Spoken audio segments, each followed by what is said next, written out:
The wind howls across the broken plains of a dying world, not the soft whisper of a storm, but the metallic shriek of tortured steel. The sky burns with the color of war, as crimson dust coils through the air like the breath of some ancient, wounded god. Amid this desolation walks a man who does not belong, his armor scarred, his cloak heavy with ash, his eyes cold and unblinking. Geralt of Rivia, a hunter born of mutation and alchemy, thrust into a realm where monsters are not born of curses, but of chaos itself. Here, in the far future of unending war, there are no fairy tales, no kings to curse, no peasants to save. Only demons, horrors that claw through the veil of reality. Screaming with the madness of the warp, the witch's silver blade hums softly at his side. But in this place, silver is not enough. To survive the 41st millennium, Geralt must hunt what no mortal has ever dared to name, and to do so, he must become something far darker than even the demons he seeks to destroy. If you can feel the wind from that dying world, if you can almost hear the whisper of steel meeting demon flesh, then stay with us. Like the old witches say, the path is long, the night is cold, and every story worth hearing begins in blood. So sharpen your blade, subscribe for more journeys across worlds, and step into the hunt. The beam lances through the crimson haze, slicing the fog into molten ribbons. It doesn't strike him, it strikes something behind him. Geralt turns, slow and deliberate. Every instinct honed by centuries of monster slaying, whispering that whatever hunts in this place is no beast born of flesh. The ground trembles under his boots, metallic plates groaning like something deep below is stirring. He catches the faint shimmer of motion, not footsteps, but mechanical limbs moving in perfect unison, almost ritualistic. Through the dust, shapes resolve, constructs of steel and faith, ancient skittery patrols still following orders long after their masters have turned to dust. Their red optics burn like dying stars, and yet, their movements, they feel alive. Geralt steps backward, his boots sinking into ash that smells of rust and oil. His medallion pulses in short, rhythmic bursts. Not danger resonance. Whatever this world became after Cadia's fall, its death birthed something that remembers. Something aware. The skittery halts within a few meters, its vox grill sparking as corrupted canticles spill out fragments of a prayer once spoken to the unclean, anomaly, biological intrusion. The voice is warped, layered with centuries of static. It lifts its rifle, the muzzle glowing faintly with a charge of crackling blue. Geralt's fingers brush the hilt of his sword, but he hesitates. Silver against spirit. Steel against machine.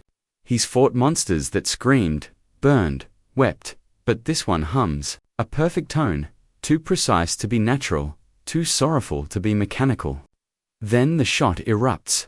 The blast misses him by a hand's width, hissing past to carve a molten scar into the ground.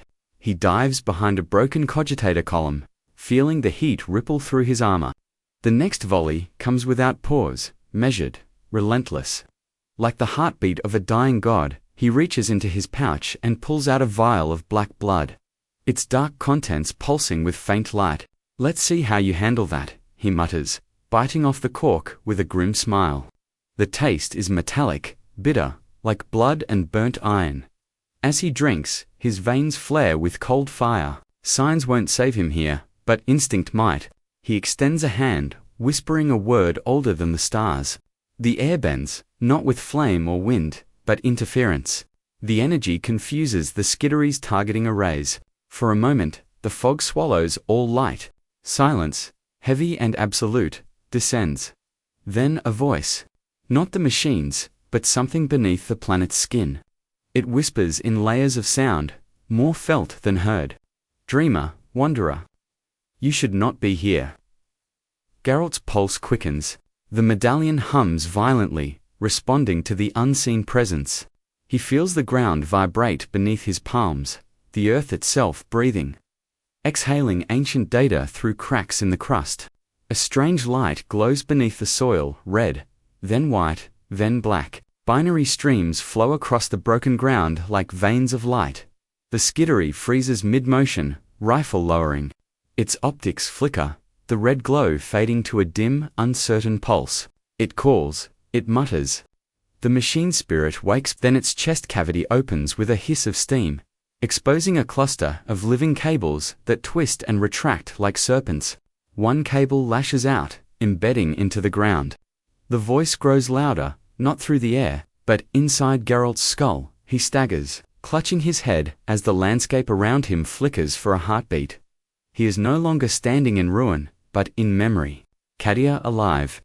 The manufactorum blazing with holy light, tech priests chanting, their voices blending with the rhythmic beat of forges and furnaces. Then, it all collapses. The image fades. The dream recoils. He's back in the present, the ruin trembling under invisible weight. The skittery shudders, collapses to its knees, and falls still like a puppet whose strings have been severed. Geralt steps closer. Sword drawn, the scent of burnt oil thick in the air. He looks down at the fallen machine. Its chest still glows faintly, light pulsing in sync with his medallion. The frequency, identical. Whatever haunts this place is not just ancient, it's aware of him. He kneels, brushes the ash from the ground, and sees an engraving beneath a sigil. Not of the Mechanicus, but something older, more primal. It's shaped like an eye split by lightning. He whispers, "What are you?" The wind answers with the hiss of servitor lungs in the distance. The fog parts for a brief instant, revealing silhouettes. Dozens of them, moving in slow, reverent motion. Not hunting, converging. Geralt sheaths his sword, sensing the futility of steel here. The world itself seems to pulse, like a wounded heart trying to remember how to beat. He looks toward the horizon, where the crimson sun bleeds through the mist, and mutters under his breath, "So this is Cadia's shadow." Behind him, the skittery's corpse stirs. Its optics flicker once more, dim yet alive. In the soft static of its broken vox, a whisper threads through the air, one word, trembling with both devotion and dread. Awakened. The first strike comes from the fog, a bayonet thrust that glints with oily light before Geralt catches it on his blade. The impact shudders through his arm, metal grinding against metal as the assailant pushes forward. A low mechanical groan leaking from what used to be a man's throat. The soldier's eyes are glassy, veins running black beneath translucent skin where tubes pump some vile promethium-colored fluid. Geralt twists, drives his knee into the man's chest, and feels ribs give way with a wet crunch. The soldier doesn't scream. It only clicks, a sound like grinding teeth, before it collapses into the dust. Then more shapes emerge, 10, maybe 20, each one carrying the same imperial issue, las rifle fused into their forearms. The same ritual scars carved into flesh that's long forgotten how to heal. Their breath is filtered through cracked vox masks that wheeze like dying engines. The air reeks of rust and antiseptic, a battlefield stench that doesn't fade, even after centuries. Geralt steps back, his boots sliding through puddles of oil and blood that glimmer, black beneath the crimson light. He's seen men cursed to serve after death before, but not like this. These are soldiers bound not by necromancy, but purpose. The Mechanicus doesn't resurrect for mercy. They resurrect for function. Each one moves with the same rhythm, mechanical, obedient, like their hearts tick to a shared metronome buried deep within Cadia's soil. When Geralt cuts one down, another takes its place. Expressionless and relentless, as though the world itself were trying to wear him down through sheer monotony of violence. He parries, spins, and slices through a soldier's torso. Sparks burst as blade meets grafted steel. The creature folds but doesn't fall, reaching out with twitching fingers, still trying to aim its weapon even as its upper body slides away from its legs. The Witcher drives his sword downward to finish it, and for a heartbeat, silence follows. Only his own breathing fills the void, ragged, human, fragile. Then he hears it again, the hum, faint, distant, but unmistakable, like the purr of something colossal waking from deep beneath the ground. He wipes the blade on a tattered cloak, gaze catching the faint shimmer of the imperial aquila, etched into a nearby wall, two wings wide, coated in dried blood that looks too fresh to be ancient. He kneels, pressing a gloved hand against the cold metal. The surface throbs under his touch, a heartbeat too slow, too deliberate. He draws his hand back sharply. Alive, he murmurs, almost to himself. The word feels wrong here, sacred, yet profane. The fog thickens. The wind changes. The air itself feels aware now. The soldiers freeze mid-motion, heads twitching toward him, as if listening to a command on a frequency only they can hear. The hum deepens, a bass note that vibrates in Geralt's bones. It drowns out the sound of the storm above, a tone that seems less heard than felt. Somewhere behind the curtain of ash and smoke, something vast stirs. He stands, senses stretched thin, the metallic taste of ozone sharp on his tongue. The ground beneath his boots begins to tremble, dust cascading from the broken walls of the manufactorum ruins. He's reminded suddenly of a time long ago, fighting in the catacombs beneath Tucson, when the air moved like breath and the stones whispered names. But here, there are no ghosts. Only systems, endless, dreaming, and hungry. A figure lurches forward, dragging a melted banner of the Astra Militaris. Its insignia is unrecognizable, half-burned, half-fused to its armor. It kneels before him, head tilting as if in reverence. Through its vox grill comes a distorted voice, words bent and broken by centuries of decay. The Emperor, still, watches. Then it collapses, face first, leaking both blood and machine oil onto the cracked floor. Geralt's medallion vibrates violently now, resonating with the hum. Whatever force animates this world is no mere echo of war. It's something sustained, a consciousness that's learned to breathe through servitors and ruins, through steel and memory. He glances skyward. The clouds are shifting in unnatural spirals, as though drawn toward a single unseen center. Lightning flashes, not white, but red, illuminating skeletal towers that seem to pulse with life. The ground shakes again, harder this time. A sound like a heartbeat magnified through cathedral walls rolls through the valley. The fallen soldiers begin to move once more, not as individuals but as a single, unified rhythm. Their eyes burn brighter, synchronized, guided by something beneath. Geralt's hand tightens on his sword, though he knows it's useless now. You can't kill what has forgotten how to die. The hum becomes a roar. Dust explodes upward in a halo of light, as something vast and unseen breathes beneath the planet's skin. The crimson sun flickers, its light stuttering like a dying lumen globe. Geralt steadies himself against the shifting ground, his voice barely audible over the storm now surging above. You're not just dreaming, are you? The earth answers with a single pulse, slow, heavy, deliberate. Somewhere in the distance, a colossal metallic groan echoes up from the depths. As if a machine, older than empires, is rolling over in its sleep. The storm twists tighter, and the sky begins to move with purpose. The sky tears itself apart. Lightning doesn't fall, it rises, clawing from the ground into the heavens in veins of crimson light. The air bends under the pressure, thick with ionized metal and the burnt scent of ozone. Geralt braces himself, cloak snapping like a wounded banner, every muscle screaming against the force of the wind. The storm isn't natural, it breathes. Every gust feels purposeful, as if the atmosphere itself is drawing him closer to the center of something alive, something that remembers being worshipped. He takes a step forward. The earth beneath him trembles, dust and ash swirling in violent spirals around his boots. The medallion at his throat thrums in erratic bursts, no longer a warning but a scream. Inside his skull, memories that aren't his flicker images of men in grey armor kneeling before a dying sun, of machines whispering prayers to data spirits, of banners bearing the imperial Aquila being consumed by flame. He blinks hard, shaking them off, but they cling like oil on water.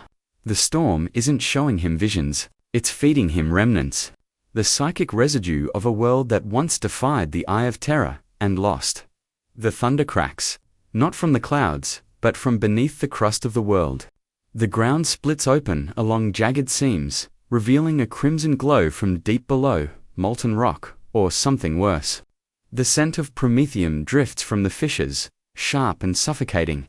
Geralt draws his steel sword, though some part of him knows it's futile. The blade hums faintly as static energy dances along its edge.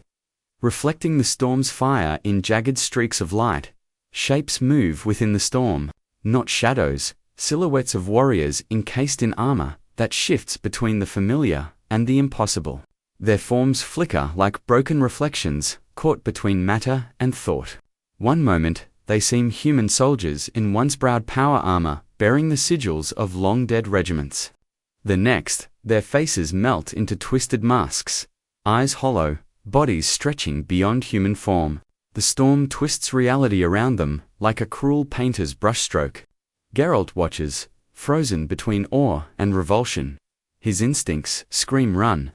But he doesn't. He steps forward, each pace deliberate, his boots sinking into wet ash that clings like tar. The voices rise around him, fragments of prayers, vows, screams, and code lines all layered into one dissonant chorus. He can't tell where they come from, inside his mind, or from the very air. Cadia stands. 1,000 voices murmur, overlapping, breaking. Then silence. The phrase collapses under its own weight, fading into a whisper carried off by the wind. Lightning arcs again, blinding. For an instant, the storm parts, and he sees it. Not the soldiers, not the demons, but the thing behind them. A vast silhouette, so immense it dwarfs the horizon. Its outline is fluid, like smoke trapped in glass, but its presence presses on Geralt's chest like a physical force. The air vibrates. Every instinct he's ever trusted, the Witcher's sense honed through decades of hunting monsters, tells him this is something far beyond comprehension. Not divine, not demonic. Just aware, he stumbles backward, boots scraping against the trembling ground. His breath fogs in the sudden cold as the temperature plummets.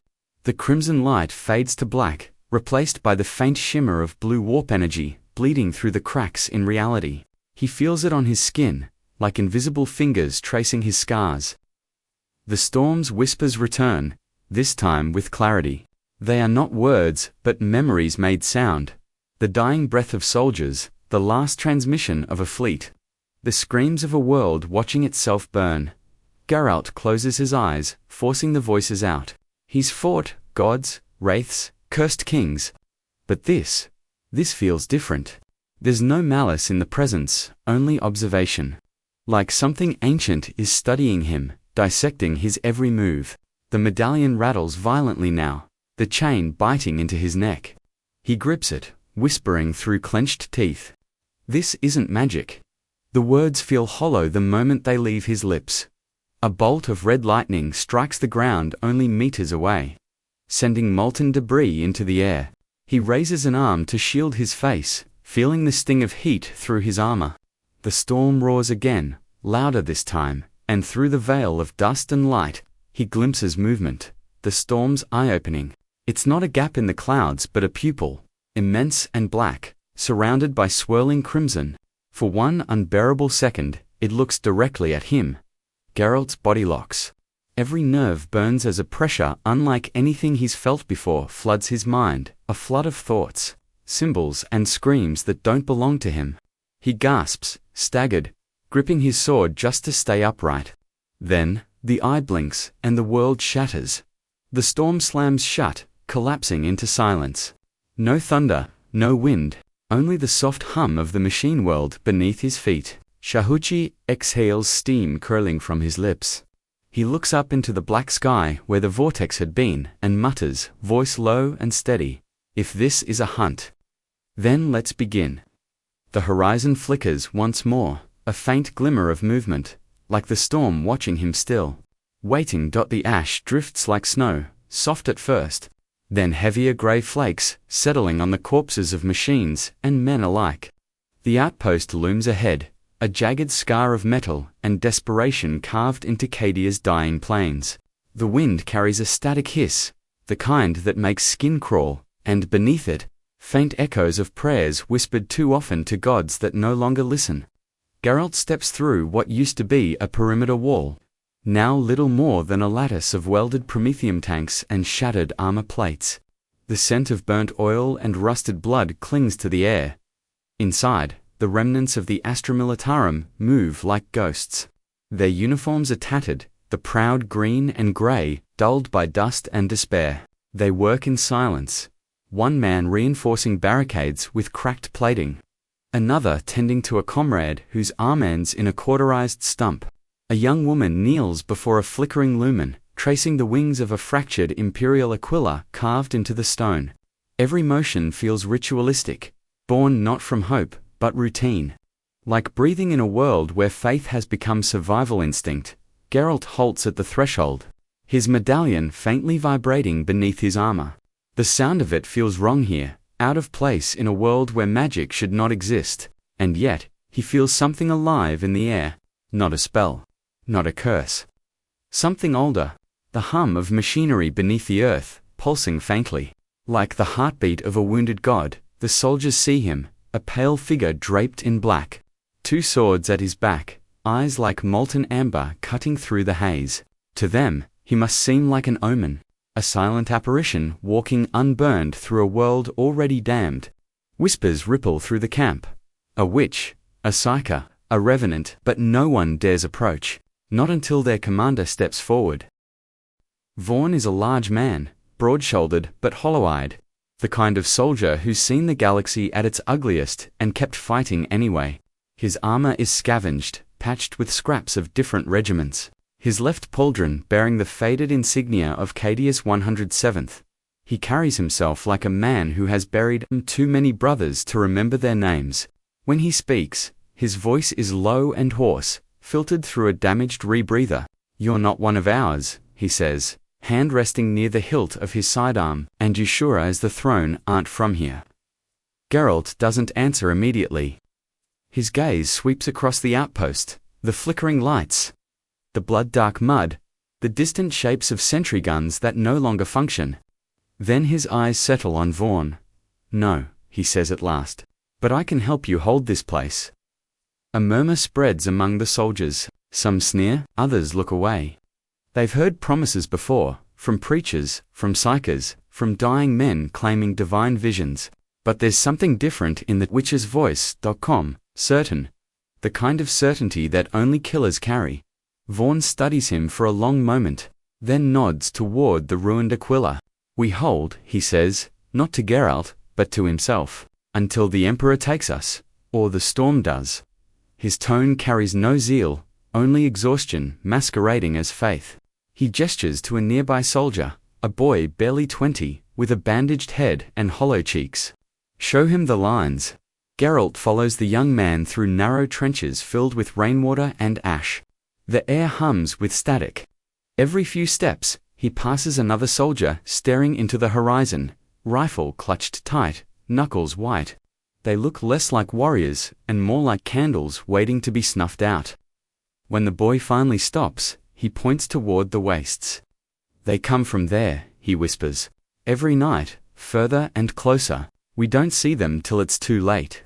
The Usbex reads nothing, but we hear. Voices like orders. Geralt listens. The wind carries a low sound, not quite a voice, not quite a machine, a frequency buried in the bones of the world. "The warp," the Witcher mutters, half to himself. The boy flinches at the word. The Vox grill crackles to life, cutting through the static. A distorted voice, raw with fear, echoes through the camp. "They're coming." Instantly, the outpost changes. The murmurs stop. Every soldier moves with the mechanical precision of those long trained to die on command. Rifles are raised. Power packs slam into place. The storm above shifts, crimson lightning forking across the sky. Geralt's hand finds his sword. The steel hums faintly in the wind. He feels it again, the rhythm beneath the ground, steady and growing louder. A machine's heartbeat, or something trying to imitate one. He looks toward the horizon. Through the ash and stormlight, something stirs. The sound is low at first, like the moan of bending metal. Then a horn. Deep, resonant, mournful. It rolls across the plains, shaking the bones of the outpost. The air warps. The horizon folds. And for one impossible instant, Geralt sees silhouettes moving within the storm. Too many legs, too many mouths, too much hunger, to be human. He exhales slowly, voice low, steady, almost resigned. "If they bleed," he murmurs, "they can die." Then the wind twists. The smell of ozone floods his lungs. The horn sounds again, closer this time, impossibly close, and the storm begins to move. The night burned red like the sky itself had been flayed open. The air reeked of promethium and blood, a bitter perfume of desperation. The Astra Militarum moved in tense rhythm, silhouettes half swallowed by smoke. Lasguns clutched tight in trembling hands. Geralt watched them from behind the fractured bulwark, the cold light of a nearby flame tracing the scars across his face. The Witcher could taste iron in the air, ozone from the storms, copper from the wounds, and that faint, sickly sweetness that always came before the warp pressed through. He'd fought monsters before, men before that, but nothing like this. This wasn't the chaos of war. This was the universe breaking its own rules. He moved among the guardsmen with measured calm, his presence cutting through the panic like a blade through cloth. His words were quiet, deliberate.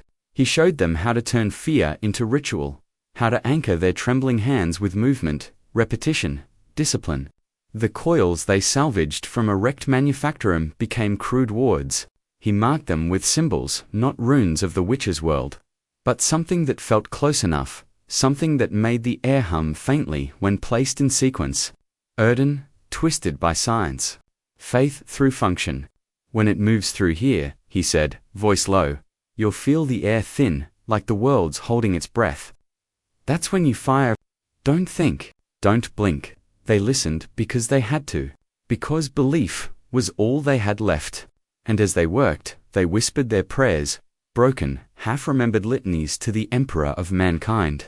Their commander, Vaughn, spoke the louder verses. His voice was gravel-soaked in grief, rising and cracking as if the weight of every dead comrade clung to his tongue. The words weren't meant to summon hope. They were meant to keep madness away. Geralt didn't join them. He had no emperor, no god, only the hunt. But as their voices filled the air, he felt something stir, not faith, exactly, but respect. Then the horn sounded again, low, distant, not metal, not wind, something living. It vibrated through the bones, rattled the looms, made the Vox grill hiss with static. Every guardsman froze. The red glow of promethium flames flickered across their faces, painting terror in shades of crimson. Geralt stepped forward, eyes narrowing. Positions, he murmured. His medallion trembled. The storm beyond the horizon began to twist, spiraling into something like a living eye. Shadows within shadows moved closer, stepping out of the dust. The world seemed to fold around them. The first demon came in silence, a distortion. Like the air itself, forgot what shape it should take. Then the screaming began. Las fire cut through the night, bright, desperate lines of energy that burned through smoke and bone alike. But for every hit, two more shapes emerged. Clawed limbs scraped across metal, flesh that moved like liquid shadow, and eyes that glowed with malice older than stars. Reality screamed as they crossed into it, the outpost's perimeter twisting under pressure. Geralt moved without thought. Silver burned bright under the stormlight as he cut through the first creature. Its blood wasn't blood, it was light and darkness all at once, bleeding contradiction. Each swing met resistance, not from flesh, but from the universe's refusal to let such things exist. A guardsman fell beside him, torn open from neck to thigh. Another emptied his lasgun until it melted in his hands. Whispering prayers through blistered lips, Geralt felt the line falter. He planted a coil in the mud, drove his blade into the earth beside it, and drew a circle in ashen oil. The field sparked. Energy crackled. The demon that lunged next screamed as it hit the barrier, its form bending backward, unraveling into smoke that smelled of rot and thunder. "Hold!" Vaughn shouted, voice breaking. For the Emperor, and they did. For a moment, they truly did. When dawn came, it found only silence. The fires had burned low, smoke drifting like ghosts between the ruined walls. The ground was littered with the dead human, and not. Geralt stood among them, sword hanging loosely at his side. Eyes drawn to the eastern horizon where the storm pulsed like a living wound. The eye was opening wider. He cleaned the blade slowly, wiping it with the torn cloth of a fallen guardsman's banner. Vaughn knelt beside the cracked aquila, whispering thanks to a god who might never have heard. Geralt didn't speak. He didn't need to. The wind carried a sound across the ash plains, faint, rhythmic, mechanical. Not demonic. Not natural. Something else was coming. Something that belonged to the Imperium. The air was heavy, thicker than before, as if the world itself was trying to breathe through ash. Smoke rolled across the outpost ruins in long, ghostly ribbons, dragging the scent of burnt promethium and charred flesh through every crack and hollow. Geralt walked among the wreckage in silence, boots crunching on glassed soil, his medallion vibrating against his chest with a low, uneven hum. The sound wasn't warning anymore. It was rhythm, a heartbeat not his own, steady and wrong. The surviving soldiers of the Astra Militarum moved like shades through the aftermath. Their hands, blistered and trembling, dug shallow graves in the mud. Each body they lowered was marked with a whispered prayer to the Emperor, a fragment of scripture murmured through cracked lips. Their eyes followed Geralt as he passed suspicion and awe in equal measure. To them, he was a myth that bled, a pale warrior who stood where men died screaming and walked out unscathed. But Geralt could see the truth in their gazes. Fear, the kind that came when something human did something that shouldn't be possible. He stopped beside a crater filled with melted armor and blackened bones. The air above it shimmered faintly, like heat rising from a forge. A demon had died here. Its form was gone, dissolved into nothing, but the echo of it remained, a smell that wasn't decay but memory. He crouched low, tracing the rim of the impact with his gloved fingers. The soil felt alive. The energy hadn't faded. It had sunk in, feeding on something deeper. When he pressed his palm flat, a whisper rippled through his skull. Not words, just the shape of thought, his own voice. Reflected back wrong. The witch's jaw tightened. The warp wasn't done with this place. Behind him, Commander Vaughn approached, his uniform torn, his eyes hollowed out by loss. "We'll burn the rest of them," he said, voice hoarse. "Bodies, ground, everything. Nothing leaves this place." Geralt rose, gaze still fixed on the crater. "It won't matter," he said quietly. "The fire won't touch what's left here." Vaughn hesitated, looking past him to the silent field. The morning light, weak and red, bled through the haze. "You fought like you've done this before," he said finally. "Like you've seen them." "I've seen worse," Geralt replied, "but not like this." He turned away before the commander could ask more. There were no answers he could give that would make sense in this universe. None that would fit inside their faith. The soldiers burned their dead, while Geralt moved toward the edge of the outpost.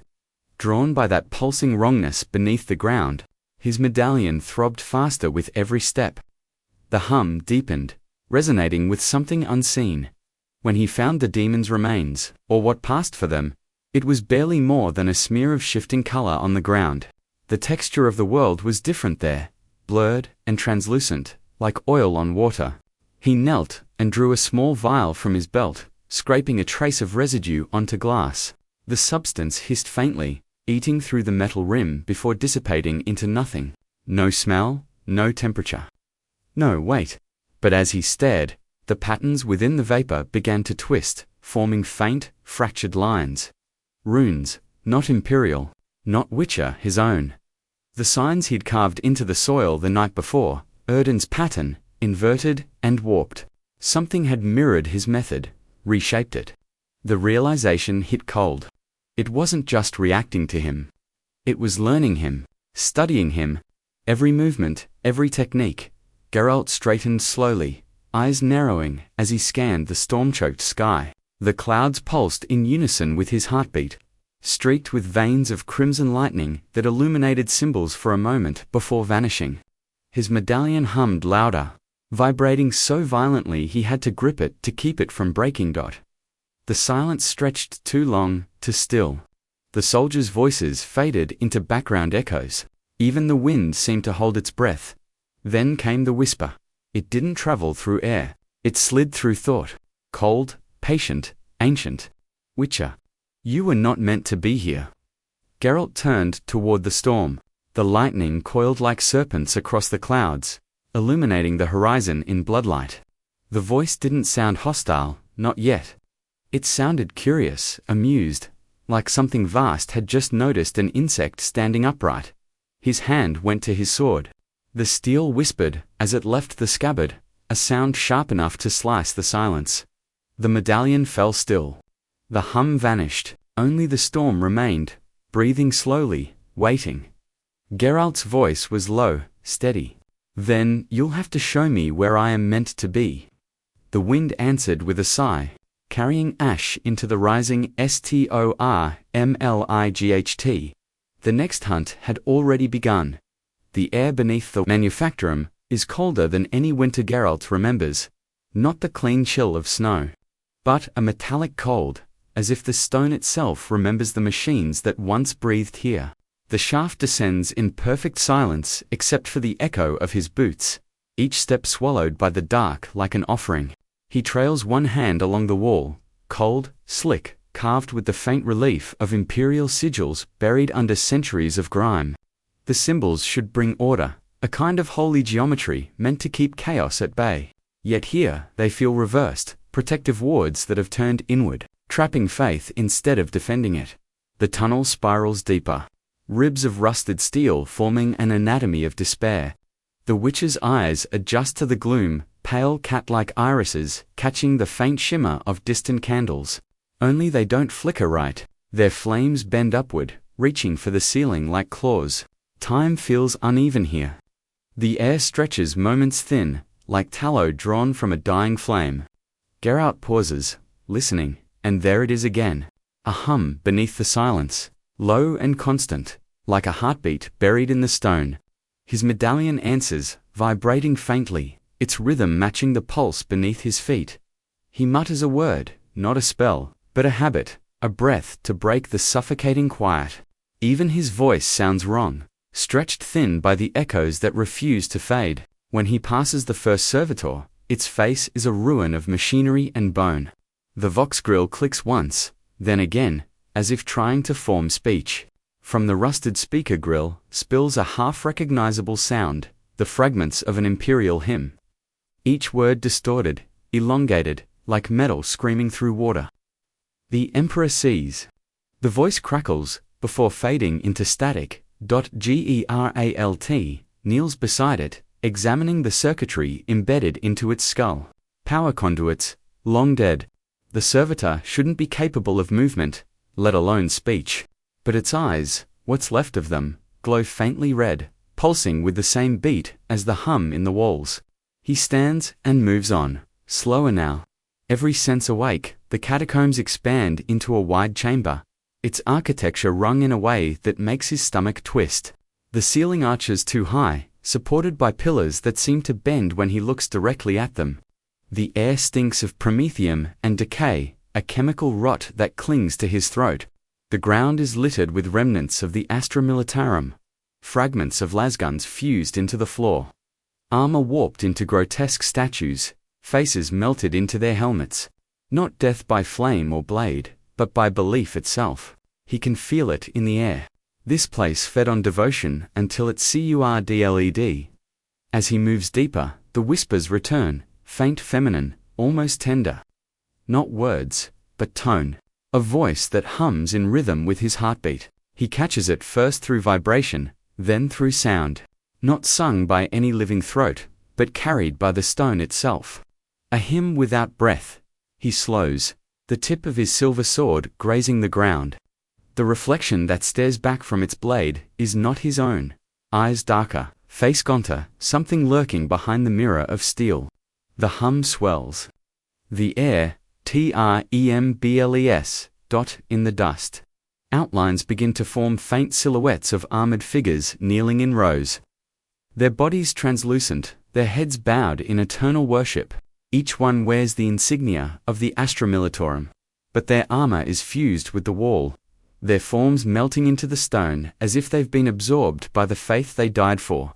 When Geralt blinks, they dissolve, leaving behind the faint shimmer of afterimages. His hand tightens on the hilt. The medallion thrums so hard, it's almost painful. The stone beneath his boots feels warm now, pulsing with life. He looks upward. The sigils carved into the arch begin to move, sliding along the wall in slow, deliberate patterns, rearranging themselves into something unholy. Imperial scripture rewritten in motion, the words folding inward like a wound closing. Geralt exhales slowly. The air tastes of iron and incense. He follows the sound. That faint metallic song that threads through the tunnels like a siren's call. The deeper he goes, the clearer it becomes. A melody made of machinery and memory, neither human nor demon. It vibrates through the steel, through the bone. Through him, at the end of the passage, light flickers, not firelight, but a cold, mechanical shimmer. The pulse of a dying machine spirit still trying to pray. The hymn grows louder, surrounding him. Until the difference between voice and vibration disappears, the Witcher raises his blade and steps into the breath of the warp. The catacombs breathe now. Each inhalation trembles through the ancient stone, a sound like the slow collapse of forgotten worlds. Geralt walks between the echoing pillars, boots scraping against a floor that glows faintly with veins of molten crimson. The light bends as if alive, rippling across the walls that no longer seem solid. Reflections of him shimmer and fracture. 1,000 spectral faces staring back. Some are younger, others older, some burned and twisted beyond recognition. They blink when he does not. He feels the weight of their gaze, the weight of all the choices that could have been. The song threads through the silence, a slow, mournful cadence that feels too human to be machine, and too pure to be demon. Its notes are crystalline, resonant, yet fractured by static and pain. It pulls at him, not with force, but with memory. Geralt follows the sound as one would follow the scent of something lost through chambers lined with sarcophagi, their lids engraved with the sigil of the Astra Militaris. The soldiers entombed here once served the Imperium's endless wars, now their names erased by centuries of decay. But something stirs within those tombs. Crimson veins snake across the coffins, pulsing like veins filled with blood that should have long since dried. He draws closer. The air grows heavy, saturated with the scent of promethium and old incense. Then a sound faint, like glass cracking under frost. One of the sarcophagi trembles. Geralt's hand moves to the hilt of his silver blade, fingers tightening as the lid begins to shift. A figure unfolds from within, armor corroded, face concealed beneath a shattered helm. The voice that emerges is layered, wrong, like multiple tongues speaking through the same throat. Do you still remember your oath, Witcher? The thing lunges. Geralt meets it with a flash of steel. His blade hums, pale fire spilling across the gloom. Sparks scatter like dying stars. The impact rattles his bones. When the demon falls, its blood, if it can be called that, vaporizes into red mist, seeping into the cracks of the floor. But something lingers in its wake, a sensation of loss. It's as if the strike carved something out of him. A memory slips. He can't recall the smell of Kaer Moran's pines. The thought flickers, then dies. He fights on. Each creature that crawls from the tombs feels like an echo of his own sins, shapes that bleed when he strikes. Faces that shift between soldier, demon, and witcher. His sword trails arcs of light that leave afterimages in the air, moments frozen in luminescent agony. The catacombs hum in response, alive now with the pulse of the warp itself. Then the laughter begins. Not human, not demon. Something between. It folds over itself, an impossible chorus that reverberates through the very marrow of the stone. Geralt falters for a heartbeat, gripping his blade tighter. The laughter grows layered, echoing until it resolves into words. You were never meant to walk this path alone. His knuckles whiten. He strikes the wall, and the illusion shatters, revealing a corridor that wasn't there before. Through it, he sees light, not golden like the Emperor's radiance, but fractured, wounded, flickering between brilliance and decay. He steps through. The song rises to meet him closer now, intimate, almost kind. It winds around his thoughts like smoke, whispering his name in tones that sound like his own voice. Every step he takes feels heavier, as though gravity itself deepens with each note. The reflections in the mirrored walls begin to move out of sync, their mouths forming words before his due. He watches one reflection reach toward him, its eyes hollow but pleading. He doesn't flinch. Behind him, the last echoes of the battle fade into silence. Ahead, the corridor narrows into darkness that pulses like a living thing.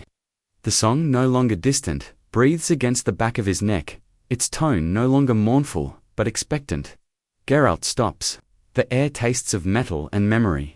Then, softly, unmistakably, the whisper comes again. His own voice, Geralt, of Rivia. He turns, and the song stops. The air inside the catacombs no longer feels still. It moves, slow, deliberate, as if something vast beneath the stone were breathing. Geralt watches his reflection ripple across the walls, the surfaces bending like liquid glass, his face breaking into 100 shifting forms. Each reflection is wrong in a different way, a scar missing, an eye colder, a faint trace of mercy where there should be none. For a moment, he wonders if any of them are closer to the truth than the man holding the sword. The song threads through the corridors again, clearer now, crystalline, and cruelly beautiful.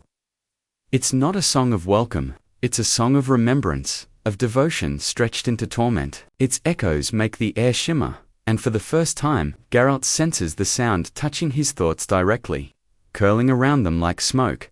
He follows it downward through a hall lined with sarcophagi.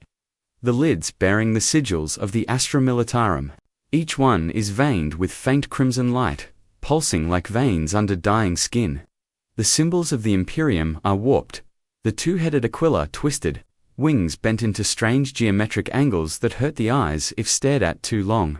When he brushes the air above one sarcophagus, frost blooms on his gauntlet, then evaporates in a breath of static. He can feel the warp here, not as a storm, but as something alive, watching, listening. It feels him the way a predator tastes the air before the kill. From the darkness between the tombs, shapes begin to uncoil, silhouettes that look human until they move. Their laughter arrives before their forms. A symphony of overlapping voices speaking in different tongues, all saying the same thing. Mockery and worship at once. Geralt draws steel, and the witch's blade answers with light, a thin trembling radiance that hums against the corrupted air. When he swings, the blade cuts not only flesh, but memory. Each strike leaves behind after-images of fire and a scent like burned incense. Demons fall, dissolving into ribbons of smoke and ash. But every time one vanishes, Geralt feels something tear loose within himself, a fragment of a voice, a memory of Kaer Morran's cold wind, the sound of hooves on wet soil, all fading. He fights harder, but the hollow grows deeper. The catacombs themselves seem to breathe faster now, reacting to every heartbeat, every kill. The song twines through the corridors, shifting in tone, not distant anymore, not ethereal. It's intimate, whispering. Each syllable carries his name, but spoken in his own voice, slightly warped, like a recording played backward. He stops mid-step, breath ghosting through his teeth. The sound is behind him now, close enough that he can feel the vibration at the base of his skull. He turns. The corridor is empty. Only his echoes remain, hundreds of reflections watching him from the glassy stone. But one reflection moves when he doesn't. Its lips part, and his voice emerges soft, steady, almost compassionate. Why do you fight, Geralt of Rivia? The voice carries weight, not of sound, but of memory. Every scar on his body seems to pulse in answer. He steps forward, and the reflection smiles, though his own face does not. Behind that smile, the catacombs' light fractures, scattering across the walls like shards of molten crystal. Shapes flicker in them, soldiers kneeling in devotion, priests screaming verses from the Lectitio Divinitatis, a custodian standing still as stone, eyes black with something unholy. Geralt grips the sword tighter. He can feel its hum sinking with his pulse, faster, more desperate. You're not me, he says, but the voice that answers sounds almost tired. I am what remains when you lose everything else. The reflections ripple outward, the walls warping until the chamber feels endless. The song swells again, no longer a hymn, but a requiem for something divine that forgot it was once human. He can smell promethium now, sharp and cold, mixed with the iron temps of blood. His boots splash through shallow water, though he doesn't remember walking into any. The light from his sword bends. refracted through the rippling floor until it looks like it's shining into another world beneath his feet. One where the corpses still breathe and the prayers never end. Then the whisper turns tender. "Come back to us." Geralt exhales slowly. For a heartbeat, he almost obeys. Then the reflection moves closer, its eyes flickering with red light, and the song rises into a scream. The sanctum is a cathedral of decay, alive, aware, whispering. Every surface pulses like a wound, refusing to close. Veins of molten light crawl along the walls, illuminating carvings that shift when stared at too long. Geralt moves slowly, each footstep sinking into ash that once might have been marble. The air itself burns his lungs. It tastes of copper and incense, like blood spilled on an altar. Above, cables and bones spiral together into a grotesque canopy, the remnants of a forgotten manufactorum, twisted into reverence for something that should never have been worshipped. And there, at the heart of it, rises the throne. It is not a seat, but a crown of suffering, a monument built from the skeletons of saints and the husks of machines. The imperial aquila adorns its base, wings bent inward, as though shielding itself from what it upholds. The light around it flickers in unnatural patterns, as if reality struggles to remember what form to take in the prince's presence. Figure upon the throne shifts constantly, its body both infinite and incomplete, one moment a seraph carved in gold, the next a mass of glistening tendrils, dripping ichor that hisses when it meets the ground. Its beauty is unbearable, its horror intoxicating. Geralt's medallion should be trembling, but it lies flat, dead against his chest. Even it knows this is no place for warning. He can feel the creature's gaze, though it has no eyes, its presence sliding through his skull, rearranging memories like pages torn from a book. He sees flashes, Kaer Morhen buried under snow, the faces of the dead staring from the dark, a broken star falling across an alien sky. The demon prince does not speak aloud, its voice is a pressure, a touch just behind thought. It uncoils inside his mind, soft and cold. You were made, as I was, forged by hands that worship violence, bound by ritual, sharpened by necessity. Do you not see the kinship? Geralt grips his sword, but the motion feels ceremonial, futile. His fingers ache from the weight of it. The silver edge glimmers faintly in the demon's glow. But here, light does not obey mortal laws. The blade casts no reflection, only shadow. He watches the creature's form ripple, wings of fire folding into metallic limbs, armor merging with flesh until it becomes impossible to tell where the divine ends and the abominable begins. The prince leans forward, the air vibrating with its slow amusement. Mortals hunt for purpose, as you hunted monsters. They call it faith. But faith is just hunger dressed in reverence. Its mouth doesn't move, yet the words come wrapped in Geralt's own voice. Every syllable resonates with memory. He feels the echo of a heartbeat that isn't his. The witch's jaw tightens. You know nothing of me. I know the smell of your fear, the sound of your anger when you kill to feel human again. You and I, we are relics that pretend at virtue. The sanctum grows darker as the throne flares with crimson light. Every sound distorts the hum of the sword, the hiss of molten air, the faint, terrible chorus rising from somewhere beneath. Geralt can hear thousands of voices praying, but their prayers are reversed, syllables melting into pure noise. The demons form splits, expanding and contracting in rhythm with the chanting. Then comes the offer, serve me, and you will never be forgotten. The words drop like lead, heavy, absolute. Around him, the catacombs shift the sarcophagi from before, cracking open, releasing tendrils of smoke that twist into faces he almost recognizes. Comrades, enemies, innocents, all staring, all waiting. The promise of immortality hums like a curse inside his veins. Never forgotten, the phrase echoes, not as a temptation, but as a chain. Geralt steps forward. The stone underfoot cracks, releasing a burst of light like molten gold. He says nothing. His silence cuts through the song, through the demon's breathing throne. For an instant, the creature stills, perhaps surprised that defiance still exists in this place where everything else has been consumed. The throne trembles, not from the demon's will, but from Geralt's approach. The witch's hand rests on his blade, his eyes pale and unblinking. The air thickens with the scent of iron and ozone, a storm building where no sky exists. The demon tilts its head, expression unreadable. And in the space between two heartbeats, the silence becomes an answer sharper than any vow.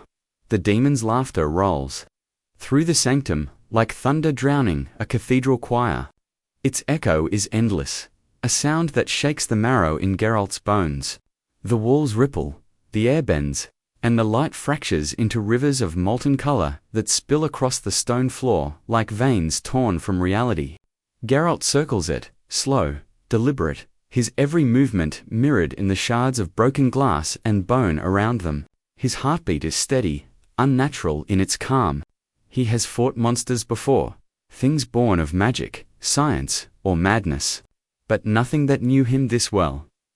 The demon prince leans forward, wings unfurling in a storm of radiance and rot. Its voice comes from every direction, a low hum that vibrates in the skull rather than the ear. I have seen your kind before, it says, each word echoing in 1,000 tones. Hunters who mistake defiance for purity. But you are different. You were made without faith, yet you live by its shadow. You are proof that even gods envy what they cannot create. Geralt says nothing. The silver edge of his sword gleams faintly in the half-light, reflecting the warped halo surrounding the demon's form. The medallion at his neck thrums against his chest, not a warning, but a heartbeat, a reminder that even here, surrounded by madness, he is still flesh, still bound by something fragile enough to be human. You could have been more, the demon whispers, its tone softening, almost sorrowful. Do you not feel it, Witcher? The exhaustion, the endless cycle of killing what was never alive to begin with. I can give you rest, purpose without pain. You will not fade, you will not break. You will endure. The words slip into his mind like poison disguised as truth. For a heartbeat, he almost believes, he sees the promise, an eternity of perfect hunts, every quarry worthy, every kill justified, no fear, no loss, no decay, only endless purpose. The thing he was made for, refined beyond flesh. But then the image shifts, revealing the truth beneath. He would not hunt monsters. He would become one. The demon rises, its full height blotting out the throne behind it. Fire spills from the cracks of its armor, dripping like molten tears. Its claws unfold, long, graceful, terrible, forming a shape somewhere between wings and blades. The sound of its movement is a hymn of agony, a song of creation reversed. Kneel, it says, the word bending the air around it. Kneel, and you will never die. Geralt's answer is silence, the kind of silence that carries intent, sharper than any oath. He moves with that same old inevitability, the rhythm of a man who has killed too long to pray and too well to hesitate. His sword cuts through the air, singing its old language of silver and fire. When it meets the demon's flesh, the world seems to pause. The impact is not a sound, but a feeling, pressure collapsing inward, a void devouring light. The demon screams, though its voice fractures into 1,000 overlapping realities. Blood, or something that only pretends to be blood, bursts from its wound, glowing with the light of dying stars. Each drop that hits the ground becomes a memory not his own. Soldiers burning, planets screaming. The echo of the Astronomicon flickering through the dark. Geralt drives forward, forcing the blade deeper, each strike a wordless rejection of the destiny laid before him. The demon staggers back, its body unraveling into streams of liquid light. Yet even as it bleeds, it smiles a smile that does not belong to any living thing. You can kill me, Witcher, it breathes, voice cracking like glass under strain. But what then? When you hear the song again, the words crawl into the silence between heartbeats. The catacombs quake, their foundations tearing apart as the warp recoils. The throne collapses into itself, folding like a dying star. Geralt stands amid the storm, sword still burning, his chest rising and falling in the rhythm of something ancient, Defiance, born of pain, not pride. The demon's body dissolves into mist, leaving behind only a whisper that clings to the air like smoke. When you hear the song again, he turns away, his silhouette outlined in the dying light. The sanctum burns in silence, its song now faint, not gone, merely waiting. Beneath the echoes of destruction, he can still hear it. Distant, tempting, familiar. And for the first time, Geralt wonders if killing it was victory, or the beginning of something far worse. The silence after the battle feels unnatural, not peace, but the echo of something vast withdrawing. The air tastes of ash and iron, of burnt prayers and dying stars. Geralt stands amid the ruin, his breath steady, though everything around him dissolves. The throne of the demon prince lies in ruin, its bones melting into the floor like candle wax, its whispers fading into the static hum of the dying warp. He can still feel the creature's words somewhere inside his skull. Faint but lingering when you hear the song again, smoke coils upward, soft and slow, curling around him like fingers of memory. The catacombs themselves seem to grieve, the stone moaning beneath his boots as if the earth remembers what it was forced to birth. Each step he takes sends ripples through the ground, distortions that twist light, reflections that shouldn't exist. He glances down and sees himself reflected not once, but countless times across fractured glass and molten walls. Dozens of Geralts older, younger, broken, crowned, dead. Each one stares back with the same tired defiance, the same refusal to kneel. The medallion at his chest is cold now, utterly still. For the first time, he realizes what true silence feels like. No monsters stirring. No heartbeats.